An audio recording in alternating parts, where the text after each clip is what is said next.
I'm going to cover two what I call power tools, asset protection power tools. They are limited partnerships and limited liability companies. Now, I can go on for days, literally, about why we use them and the distinctions between them and why you'd use one versus another, but I want to make one point going into this, and that's, do you see C Corps or S Corps up here for asset protection? Some of you are holding real estate in an S Corp, and that can be a fatal mistake. Because S Corps and C Corps, while they do provide some asset protection, don't provide anywhere near the level of these two. So there's a magic tool that comes along with these two entities that you need to know and you need to be able to put to use for yourself. This is what I want you to write down. Charging order. Charging, like a charge card, order. And while I could tell you why you use one of these entities versus another, and I could tell you the difference in how they're structured and the difference in control and how one can benefit you in one state and maybe harm you in another state and why you'd use a different entity in different states, we'll do that in the coaching program. But what I want you to know right now is your new best friend is called the what? Charging order. Because this is what it is. It's a legal concept that's developed that applies only to these two entities. Does it apply to S Corps? No. Does it apply to C Corps? And for heaven's sake, it certainly does not apply to sole proprietorships, partnerships, or if you have a DBA, by the way, how much asset protection does a DBA give you? Zero. It only applies to these two things. And if your lawyer hasn't told you about the charging order and the benefit of it and why you have to have one of these two entities somewhere in your asset protection structure, he's done you a terrific, or she's done you a terrific disservice. Here's what a charging order does. Number one, it says you cannot reach that asset. So imagine that you have $1 million building sitting inside an LLC or a limited partnership. Can the bad guy get at the $1 million building? No, can't. What it will do is open up the door for the bad guy to go after the profits. So let's say there's $100,000 in profits. They can't get the $1 million, but at first glance they can go after the $100,000. You guys all with me? How you feeling about that $100,000 thing? Not real good, right? You think we're going to stop there? No, we're not going to stop there. Because when we work together, what we're going to do is set up more than one of these entities, and one of them is going to be a management company.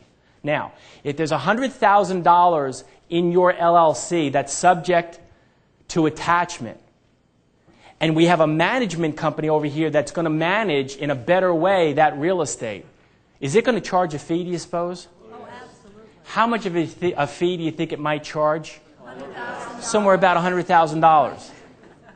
Now how much profit's left for the bad guy to get? None. About $10. You starting to see how that works? But as they say on late night TV, wait, there's more. So far, we've protected the $1 million asset. We've also shifted that $100,000 in profit out of the entity so the bad guys can't get to it. The charging order then steps in and it introduces you to your new partner. When you're making money in the world, who's your partner? The tax man, the IRS. Well, what the charging order says is that that income, so what happens if the bad guy gets $100,000 worth of income? Do you think it's taxed? If it says income, the next words out of anybody's mouth have to be taxes.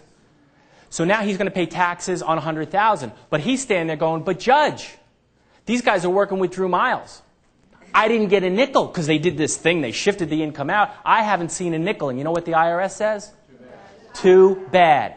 You're going to pay tax on that money because we're going to impute the income. Write that down. We're going to impute the income to the bad guy. And now the bad guy's left in a position of having to pay about $50,000 in tax on money he never got. How's that? How do you like them apples? How about a round of applause for the charging order?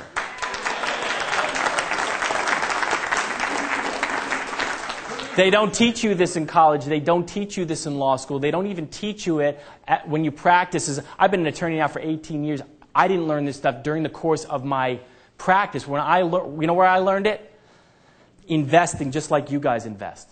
Because all of a sudden, this wasn't somebody else's money. It was whose money? My money. And I wanted to make sure the bad guys didn't get my money.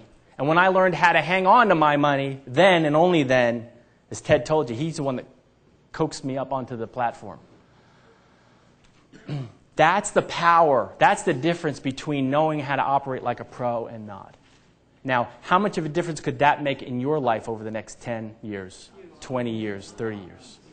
Okay. 2 steps to your financial peace of mind. Number 1 is to separate your personal assets from your business assets. Get them out of your name, get them out of DBAs, get them out of general partnerships. And the second step is to separate your businesses and investments from one another. You got to take both those steps. If you don't, you're going to get bitten, like my buddy Pat got bitten. Imagine a cab company, New York City, they got 100 cabs. We would structure them probably with 50 different LLCs, 2 cabs in each one. Now if there's an accident and there's 2 cabs in an LLC, what's the biggest percentage loss they could have?